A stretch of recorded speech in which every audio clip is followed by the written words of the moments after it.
Twelfth science Bihar board 2022 में exam देने वाले सभी स्टूडेंट्स का मेरे चैनल पे स्वागत है।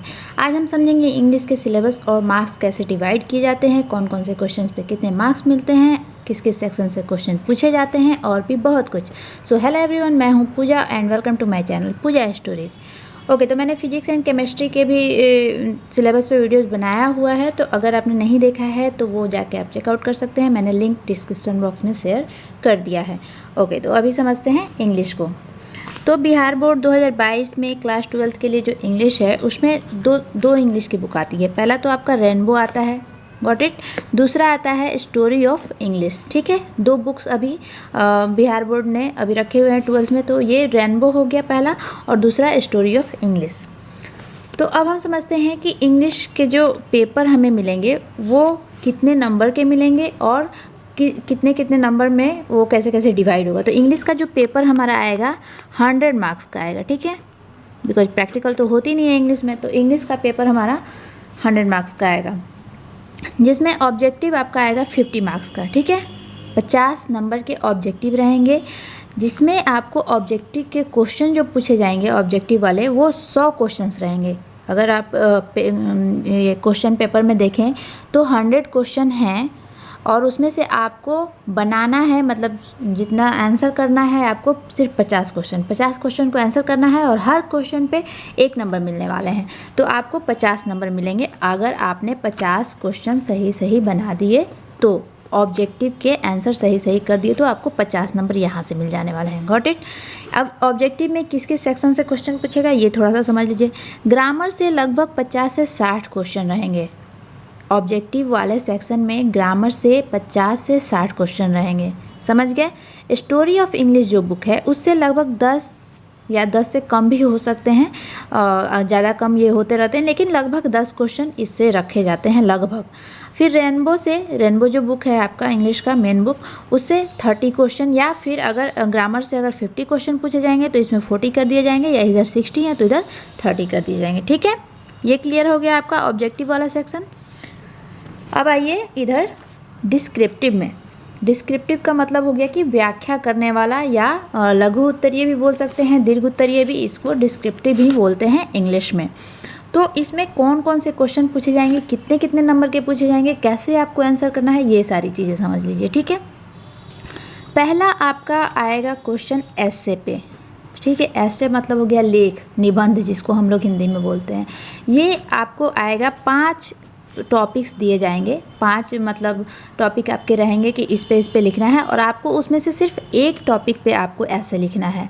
जैसे अगर मान लीजिए कि अगर हम 2021 के क्वेश्चन पेपर को देखें तो हमारा पहला होता है, आई होप आपको क्लियर दिख रहा होगा, पहला है राइट एन ऐसे on any one of the following in about 150 to 200 words. मतलब किसी एक पे आपको ऐसे लिखना है 150 से 200 वर्ड्स में, गॉट इट। इसमें आपका आता है इलेक्शन आ रहा है, impact of covid on society, A picnic party, child is the father of man, importance of sports, ठीक है।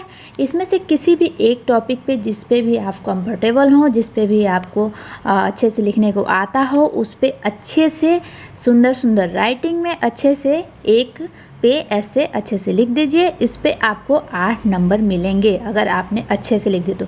ऐसे तो ये लैंग्वेज वाली है तो इसमें 1-2 नंबर कटते हैं, लेकिन अगर आपने अच्छे से लिख दिए तो 5 to 6 मार्क्स आपको अच्छे से मिलने वाला है, इसमें कोई दिक्कत नहीं है, ठीक है।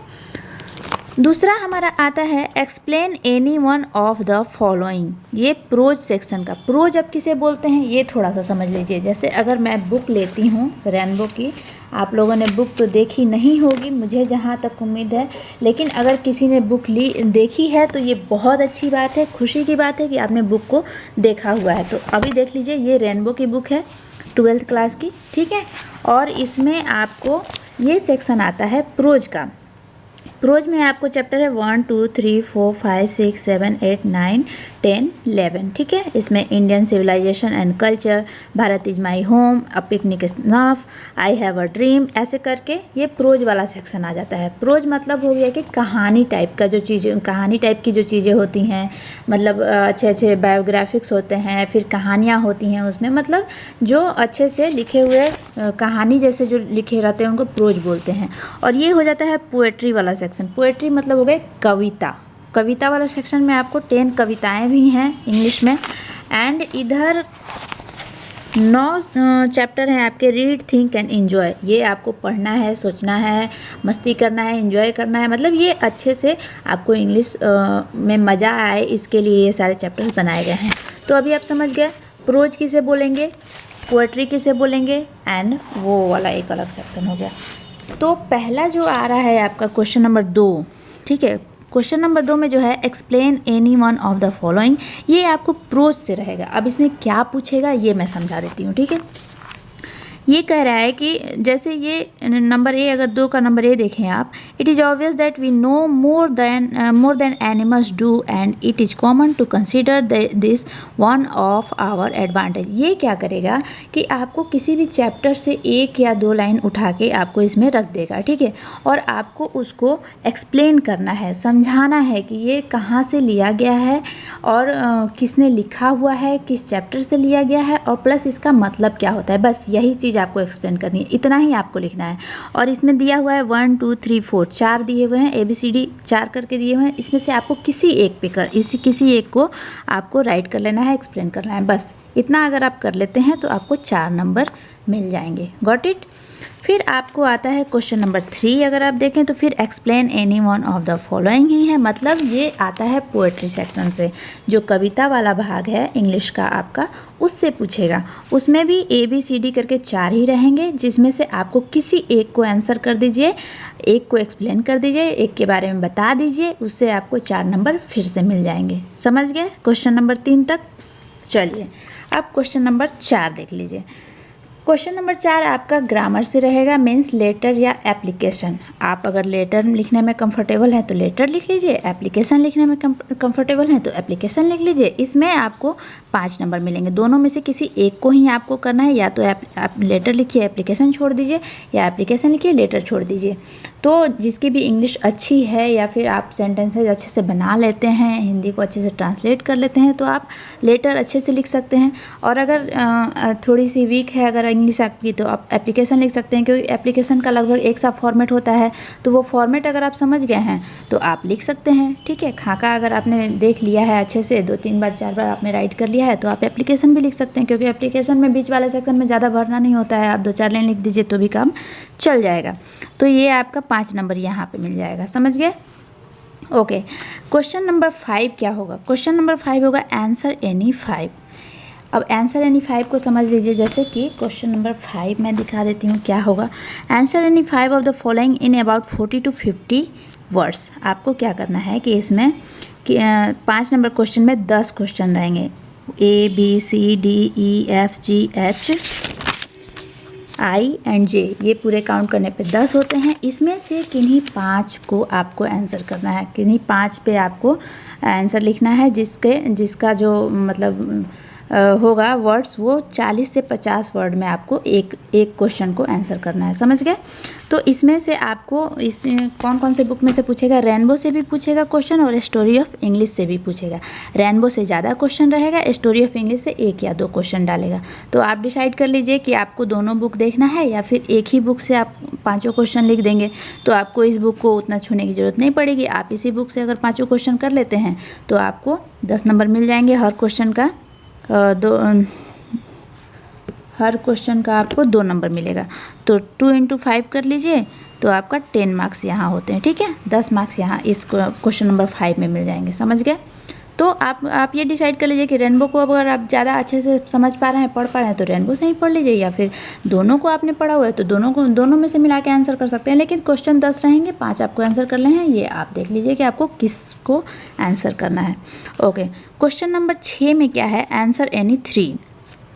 क्वेश्चन नंबर 6 में 6 पार्ट होंगे, जैसे इसमें पोएट्री समरी होगा, प्रोज समरी होगा, स्टोरी ऑफ इंग्लिश से भी क्वेश्चन होंगे, मैच द नेम्स होंगे, ट्रांसलेशन और मैचिंग। फिर से मैचिंग में आपका एक पोएट्री से हो जाएगा, एक प्रोज से, मतलब एक कहानी सेक्शन से हो जाएगा और एक कविता वाले सेक्शन से मैचिंग नेम हो जाता है। मतलब मैचिंग नेम का मतलब हो गया कि उस चैप्टर का नाम दिया रहेगा प्लस उस राइटर का नाम दिया रहेगा, आपको दोनों को मैच करना है कि किस चैप्टर को किस राइटर ने लिखा है, बस इतना ही करना है आपको। तो इसको थोड़ा सा समझ लीजिए। फिर से आप क्वेश्चन में, तो क्वेश्चन नंबर 6 अगर आप देखें तो दिया हुआ है answer any 3 of the following in about 100 to 120 words को आप थोड़ा सा समझ लीजिए ऐसे कि एक सेंटेंस में, एक वाक्य में 10 वर्ड माने जाते हैं। तो 10 वर्ड माने जाते हैं, तो अगर 100 वर्ड बोल रहे हैं तो अगर 10 लाइन भी आप लिख देते हैं तो आपका 100 मार्क्स 100 वर्ड्स हो जाते हैं। ठीक है, तो आप इसको ऐसे ही एवरेज करके चलिएगा। अगर 200 वर्ड्स में दिया हुआ है तो आप लगभग 20 लाइन लिखिए।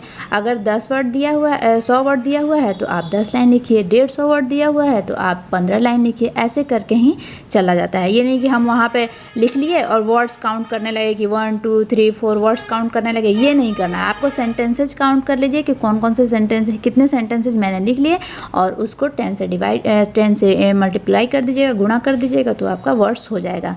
वहाँ पे मैंने बहुत सारे स्टूडेंट्स को देखा है वर्ड्स काउंट करने लगते हैं, आपका टाइम ख़त्म होगा ना उस तरह से, तो वर्ड्स नहीं काउंट करना है हमें। ठीक है, तो क्वेश्चन नंबर 1 कर रहा है write a summary of any one of the following. इसमें समरी लिखना है आपको, ये हो जाता है आपका प्रोज पोएट्री वाला सेक्शन, सॉरी पोएट्री मतलब कविता वाले में से आपको किसी एक पे समरी लिखना है, जिसमें एन एपिटैफ हो गया, और टू ऑटम हो गया, plus song of my self हो गया। इसमें से किसी भी एक पे अगर आपने अच्छे से किया हुआ है तैयारी तो उस पर लिख लीजिए। प्लस दूसरा आता है write a summary of any one of the following prose pieces. इसमें आपको प्रोज पीसेस में से किसी एक पे समरी लिखना है कि जैसे भारत इज माई होम है तो उसको कैसे हम लिखेंगे कि इसके बारे में क्या बताया गया है, किसने लिखा है, इसमें क्या क्या चीज़ें मुख्य रूप से जोड़ी गई हैं, ये सारी चीज़ें आपको करनी होती हैं। अगर आप गेस्ट पेपर से पढ़ते हैं तो भी आप इस चीज़ को समझ सकते हैं अच्छे से। ठीक है, सी नंबर में आता है write a notes on Indian English. What are the difficulties faced by an Indian student in learning English, या briefly discuss the difference between a short story and a novel। ये आपका स्टोरी ऑफ इंग्लिश से question है। तो अगर आप चाहें तो चूँकि 6 नंबर में क्या है ना कि 6 क्वेश्चन पूछे जा रहे हैं, ABCDEF। ठीक है, तो इसमें से आपको 3 ही क्वेश्चन करने हैं। अगर आपने A कर दिया, B कर दिया, फिर D कर दिया तो भी आपका हो जाता है, या फिर ई कर दिया, मतलब ये इन 6 में से आपको 3 करने हैं। तो जिसमें भी आप कंफर्टेबल हो वही क्वेश्चन आप टच कीजिए। ओके, अगला आता है क्वेश्चन नंबर 7। अगर हम देखें तो read the passage and answer the question following. ये बहुत आसान होता है, आपको बस ये पैसेज पढ़ना है और उसका आंसर कर देना है यहाँ पे। ये बहुत आसान होता है, इसको चाहिए तो कर लीजिए आप। ठीक है, ये थोड़ा सा हमने समझ लिया कि क्या क्या आपके इंग्लिश के पेपर में पूछेगा, कितने कितने मार्क्स का पूछेगा। ये सारी चीज़ें आप चाहें तो नोट कर सकते हैं, या फिर अगर आप गेस्ट पेपर भी पढ़ते हैं तो उससे आपको कंफर्म हो जाता है। थोड़ा सा दिमाग आप अपना यूज करें तो। ओके, अब हम देखेंगे कि हम कहाँ से तैयारी कर, मतलब किस किस सेक्शन को ज़्यादा तैयार करें तो हमारा मार्क्स ज़्यादा ऑब्टेन होगा। पहला तो आप ग्रामर सेक्शन को चुन लीजिए। ठीक है, ग्रामर आपकी अच्छी है तो आपके मार्क्स अच्छे उठेंगे, इसमें कोई डाउट नहीं है। क्योंकि अभी आप देख रहे हैं ऑब्जेक्टिव में भी लगभग ग्रामर से 50 क्वेश्चन रह रहे हैं, तो 50 क्वेश्चन ही आपको सॉल्व करना है। अगर आपका ग्रामर भी अच्छा है तो भी आप 50 क्वेश्चन तो इसी से सॉल्व कर लेंगे, तो फिर आगे कुछ छूने की आपको ज़रूरत पड़ेगी नहीं, बाकी सारा इसमें से आप कर लीजिएगा। ठीक है, दूसरा ऐसे तो आपका मस्ट है, क्योंकि 8 नंबर का ऐसे आपका शायद नहीं, 8 नंबर का नहीं, शायद 5 नंबर का आपका ऐसे आ रहा है। 1 मिनट में चेक कर लूँ, सॉरी, ऐसे आ रहा है आपका 8 नंबर का। ओके, तो ऐसे में ज़रूर लिखिए, जितना भी हो पाए उतना ज़रूर लिखिए। ठीक है, जितना भी आपको आता है उतना लिखिए कि वो आपका एक अच्छा मार्क्स ऑब्टेन करने वाला है। ठीक है, उसके बाद से लेटर एंड एप्लीकेशन में आपको एक लिखना है। मैं रिकमेंड करूँगी कि एप्लीकेशन ज़्यादा ट्राई कीजिए, क्योंकि अगर आप इंग्लिश में वीक हैं तो अगर आपका इंग्लिश अच्छा है तो आप लेटर भी लिखिए, कोई दिक्कत नहीं है। ऑथर्स नेम में क्या है कि सारे आपके जो जितने भी राइटर हैं आपके चैप्टर्स के, उन लोगों को आप समझ लीजिए, याद कर लीजिए कि किसको किसने लिखा हुआ है। बस जैसे इंडियन सिविलाइजेशन एंड कल्चर को महात्मा गांधी ने लिखा हुआ है, भारत इज माय होम को डॉक्टर जाकिर हुसैन ने, यही आपको करना है। इसके प्रोज वाले सेक्शन में भी पूछता है, पोएट्री वाले सेक्शन में भी पूछता है, ये बहुत कॉमन सी बात है, इसको आप कर लीजिएगा तो आपका भी 10 मार्क्स कैसे भी बनता है। स्टोरी ऑफ इंग्लिश को आप चाहें तो अवॉइड कर सकते हैं, क्योंकि ऑब्जेक्टिव में इससे 10 क्वेश्चन रहते हैं। आप करें तो भी ठीक, नहीं करें तो भी कोई दिक्कत नहीं है, क्योंकि 85 नंबर के ऑब्जेक्टिव करना है, तो आप अगर चाहें तो इसको छोड़ सकते हैं। प्लस अगर यहाँ आप देखें क्वेश्चन नंबर 5 में भी ज़्यादा रेनबो से ही क्वेश्चन पूछता है। इससे आपको 1 या 2 क्वेश्चन रहेंगे, तो चूँकि 10 क्वेश्चन रहेंगे, 5 ही क्वेश्चन आपको करने हैं, तो रेनबो अगर आपका कंप्लीट है तो भी कोई मुश्किल नहीं है। और दूसरा आता है यहाँ पे क्वेश्चन नंबर 6। क्वेश्चन नंबर 6 से 1 क्वेश्चन आपका स्टोरी ऑफ इंग्लिश से रह रहा है, तो 6 में 6 क्वेश्चन, क्वेश्चन नंबर 6 में 6 क्वेश्चन आएंगे, जिसमें 3 आपको करना है। तो यहाँ भी आप अगर स्टोरी ऑफ इंग्लिश को अवॉइड कर देते हैं तो भी कोई प्रॉब्लम नहीं आएगी। आपका रेनबो अगर कंप्लीट है तो आपका कंप्लीट हो जाएगा। प्लस रिपीटेड क्वेश्चन बहुत ज़्यादा हैं, मैं हर वीडियो में आपको बता रही हूँ, मैं चेक करती हूँ हर साल के क्वेश्चंस, तभी मैं आपको ये चीज़ बोलती हूँ। हर साल के क्वेश्चन में रिपीटेड क्वेश्चन बहुत ज़्यादा हैं। अगर आप पिछले सारे रिपीटेड क्वेश्चन को कंप्लीट कर लेते हैं 2021 के क्वेश्चन को छोड़ के, तो भी आपके जो इंग्लिश का जो मार्क्स है वो काफ़ी अच्छा हो जाने वाला है। ट्रांसलेशन सेक्शन अगर आप करना चाहें तो कर सकते हैं, क्योंकि ट्रांसलेशन भी ऑप्शनल ही है, ठीक है। ट्रांसलेशन ऑप्शनल ही है, आपको करना है तो करिए, नहीं करना है तो नहीं करिए। दूसरे क्वेश्चन अगर आप कर लेते हैं तो भी कोई मुश्किल नहीं है, ठीक है। ग्रामर में अगर आप समझना चाहें कि ग्रामर में किन किन चीज़ों से ज़्यादा क्वेश्चन करता है ऑब्जेक्टिव वाले सेक्शन में, तो आपका हो जाता है आर्टिकल से बहुत ज़्यादा क्वेश्चन रह रहे हैं, 15 से 20 क्वेश्चन लगभग आर्टिकल के रह रहे हैं। टेंस से भी लगभग 5 से 10 क्वेश्चन टेंस से रह रहे हैं। Noun, preposition, adjective, spelling test से क्वेश्चन है, वन वर्ड सब्स्टिट्यूशन से क्वेश्चन है, वॉइस, अपोजिट वर्ड्स, और भी बहुत सारे ग्रामर के छोटे छोटे सेक्शन जो हैं उसको आप चेक कर लीजिए, देख लीजिए, ओके। तो आशा करती हूँ मैंने आपको अच्छा सा नॉलेज दे दिया है इंग्लिश के बारे में। और सबसे बड़ी बात, ठीक है, अगर आप 1 घंटे भी रोज़ इंग्लिश के लिए अभी से निकाल लें, बस 1 घंटे, तो आपका इंग्लिश का बहुत अच्छा तैयारी हो जाने वाला है। बिकॉज देखिए क्या है ना, केमिस्ट्री के लिए अगर आप करते हैं, केमिस्ट्री हो गया आपका, फिजिक्स हो गया, मैथ हो गया, ये सारे तो 300 मार्क्स के हो जाते हैं ना। आपको 500 मार्क्स में से अच्छे मार्क्स ले आने हैं। तो अगर आप हिंदी और इंग्लिश में अच्छे नहीं मार्क्स ले आएंगे ना, तो आपका जो परसेंटेज है ना वो थोड़ा कम हो जाता है। और कम परसेंटेज की कहीं कुछ नहीं है, ये आप भी समझिए, क्योंकि 60% मार्क्स ले आने से, अगर मान लीजिए 500 में से 300 मार्क्स आप ले आ भी देते हैं तो आपके 60% मार्क्स होते हैं। और 60% मार्क्स में अब कुछ नहीं होने वाला है। वो ज़माना बीत गया जब 60% मार्क्स में चीज़ें मतलब अच्छी हो जाती थी, आपको अच्छे कॉलेज में एडमिशन मिल जाता था, या बहुत अच्छा लोग मानते थे कि हाँ चलो फर्स्ट डिवीज़न। लेकिन अब फर्स्ट डिवीज़न का मतलब नहीं है, अब मतलब है मार्क्स लगभग 80% से एबव हों, ठीक है। तो इस चीज़ को करने के लिए ना हमें इंग्लिश और हिंदी दोनों पे थोड़ा ध्यान देने की ज़रूरत है, क्योंकि ये सारी चीज़ें अगर आप समझ गए और अच्छा मार्क्स ले आते हैं तो आपके मार्क्स एग्ज़ाम में अच्छे होने वाले हैं, ओके। तो आई होप आपको वीडियो अच्छा लगा होगा, क्योंकि मैंने बहुत मेहनत की है इस वीडियो के लिए। तो प्लीज़ आप भी अगर वीडियो को देखें तो अंत तक देखें, अच्छे से देखें, और अगर अच्छा लगे तो वीडियो को लाइक कर दीजिए और प्लस शेयर ज़रूर कीजिए, क्योंकि जितने भी बच्चे इन सब चीज़ों को नहीं समझ पा रहे हैं वो शायद इन सब चीज़ों को समझ पाएँ और उन्हें काफ़ी हेल्प मिल पाए, ठीक है। तो इसको लाइक करिए, शेयर करिए, और चैनल पर नया है तो चैनल को सब्सक्राइब कीजिए, प्लस बेल आइकन को भी प्रेस कर लीजिए, जिससे मेरे आने वाले और भी वीडियोज़ जो हैं वो आपको मिलते रहें। तो मिलते हैं नेक्स्ट वीडियो में, तब तक के लिए सी यू, बाय।